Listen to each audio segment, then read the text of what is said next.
कुछ बात है कि हस्ती मिटती नहीं हमारी, सदियों से रहा है दुश्मन दौरे जहां हमारा। साथियों, भारतवर्ष पर पिछले 2500 सालों से पश्चिम लगातार आक्रमण और लूटपाट करके वैभव से विपन्नता की ओर ढकेलने का प्रयास लगातार कर रहा है। कालांतर में पश्चिम की ओर से आई भयानक त्रासदी और लूटपाट के भयानक झंझावातों को झेलने के बावजूद हम अंगद की तरह अपना पैर आज भी जमाए खड़े हुए हैं, जबकि इसी बीच दुनिया की तमाम सभ्यताओं ने जन्म लिया और वे समाप्त भी हो गई। भारतवर्ष में आखिर वो कौन सी संपदा थी जो 2500 सालों की लूटपाट के बावजूद खत्म नहीं हुई?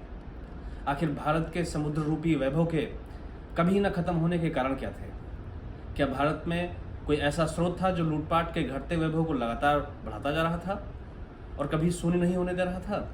मेरा मानना है कि भारत की महान सभ्यता ही वह स्रोत थी जो कभी हमें शून्य नहीं होने देती थी। तभी तो इस स्रोत को बचाने के लिए कभी महाराणा प्रताप तो कभी छत्रपति शिवाजी महाराज आगे आए। भारत में समय और परिस्थितियां नए नए किरदारों को जन्म देती रहीं, जिन्होंने इस सभ्यता को बचाने के लिए अपने सर्वोच्च बलिदान दिए। सभ्यता के जो दस्तावेज संरक्षक के तौर पर भारतीय समाज की रक्षा किया करते थे, पश्चिम से आए लोगों ने उसे जला दिया। पर हमने उसे प्रतिकार स्वरूप धर्मग्रंथों को कंठस्थ करके अपने हृदय में सुरक्षित कर लिया। उन्होंने हमारे मंदिर तोड़े तो कंकर को शंकर मानकर अपनी विशालता का परिचय दुनिया को हमने करा दिया। जब रामायण और महाभारत नष्ट किए जाने लगे तो भारत के गांव-गांव में रामलीला का मंचन होने लगा। अपनी सभ्यता के प्रति प्रेम की इस पराकाष्ठा को देखकर आखिरकार पश्चिम ने हमसे हार मान ली। 15 अगस्त 1947 को हमने स्वतंत्रता की घोषणा कर दी। राजनीतिक तौर पर हम स्वतंत्र हो गए, पर लंबे समय तक भारत पर विदेशियों के शासन ने हम पर पश्चिम की गहरी छाप छोड़ दी, जो किसी प्रेतात्मा की तरह मरने के बाद भी भारतीय समाज को नुकसान पहुंचा रही है। हैरानी की बात तो यह है कि पश्चिम जब हमारी गर्दन पर तलवार रखे खड़ा था, उन परिस्थितियों में भी हम चुप नहीं बैठे। पर आज हम 21वीं सदी में अपने को स्वतंत्र कहने वाले लोग अपनी ही सभ्यता को कोसने और पश्चिमी सभ्यता की वाहवाही करते नहीं थक रहे। आपको तो याद ही होगा, राम को काल्पनिक कहने का जो सिलसिला आपने शुरू किया था, वो आदि पुरुष तक जा पहुंचा है। आधुनिकता की आंधी भारतीय समाज के मन मस्तिष्क से भगवान की छाप को ही बदलना चाह रही है।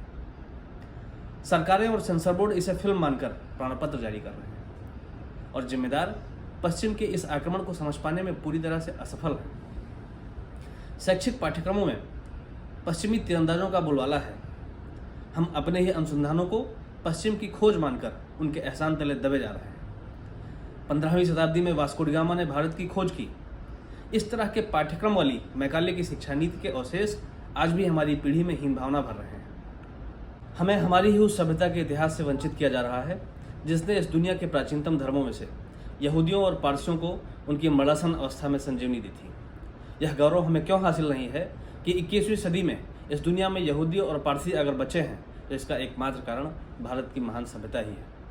और इस सभ्यता को तोड़ने और मरोड़ने के प्रयास पर हमारा मौन हमारे पौरुष पर सवालिया निशान जरूर खड़े करता है। देश के युवाओं और भावी पीढ़ी को भारत का खोया हुआ गौरव हासिल करने की अभूतपूर्व चुनौती है। भारत की वैचारिक संपदा और सभ्यता का जो रथ हमारे पुरखे दुनिया भर के झंझावातों से बचा कर लाए थे, आज भी उनकी पुण्यात्माएं रह रहकर हमसे यही पुकार कर रही हैं कि हम लाए हैं तूफान से कश्ती निकाल के, इस देश को रखना मेरे बच्चों संभाल के। जय हिंद, जय भारत।